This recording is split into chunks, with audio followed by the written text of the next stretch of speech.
जो मैंने डिसाइड किया है टीचर्स के साथ मिलके, पेरेंट्स के साथ मिलके, उसको मैं कैंसिल कर दूं? मुझे ये बता दीजिए। या सेकंड स्टेप को डायरेक्ट उठा लूं? या आप चाहते हैं कि पहले फर्स्ट स्टेप कर लिया जाए और फिर अगर वहां नहीं होता है तब हम सेकंड स्टेप पे कूदें? क्योंकि सिर्फ कमेंट बॉक्स में कुछ लिख देने से, एक बात सुन लेना ध्यान से, कमेंट बॉक्स में सिर्फ कुछ लिख देने से और उसको एग्जीक्यूट करने में, दोनों बात में बहुत बड़ा डिफरेंस है। और क्योंकि आप मुझ पे भरोसा करते हो और उसी दिल से मैं आप सभी को चाहता हूं, इसीलिए मेरे और आपके बीच में इतना बड़ा डिस्कशन चल रहा है जिसको लाखों लोग अभी देखने वाले हैं। और फिर मुझ पे एलिगेशंस होंगे, फिर बातें होंगी, लेकिन फर्क नहीं पड़ता यार, तुम लोग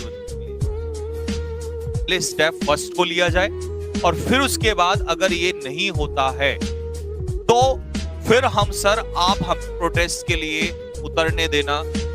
लेकिन नहीं पूरी हुई और हमारी बातें किसी भी तरीके से नहीं सुनी। अगर हमारा स्टेप फर्स्ट नहीं कवर होता है, नहीं सुना जाता है, उसके बाद सर आप हमें मत रोक, साथ देना।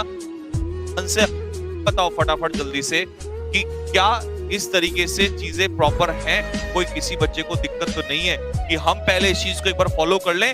अगर नहीं हुआ तो मैं तुम्हारे सामने, सभी के सामने खुल के कह रहा हूं कि जहां तुम चलोगे मैं सबसे आगे खड़ा मिलूंगा, आप लोगों को पीछे नहीं हटूंगा। अगर पीछे हटा तो उस दिन के बाद मैं आना छोड़ दूंगा, आप लोगों के सामने कभी जिंदगी में नहीं होगा। ये मेरा लोगों तक ये बात जाने वाली है। मैं तुम्हें जहां तुम जिस प्रोटेस्ट के लिए लगाओगे यार, मैं उससे नहीं डरता हूं।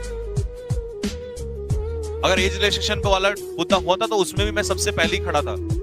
लेकिन बस बात इतनी है कि मैं एक सिलसिलेवार तरीके से चाहता हूं, बस जल्दबाजी नहीं, क्योंकि जल्दबाजी में किया गया कोई भी काम हानिकारक होता है। बस इतना सा मेरी बात को जान लो तुम लोग। अगर आप कहो कि नहीं सर इसी तरीके से चलो, आप पहले इस फर्स्ट स्टेप को एक बार कर लीजिए, अगर वो चीज नहीं होती है तो फिर आप हमारे साथ खड़े रहिए, मैं आगे खड़ा हूं। मुझे बस यस और नो में कमेंट कीजिए कि हाँ सर ये तरीका ठीक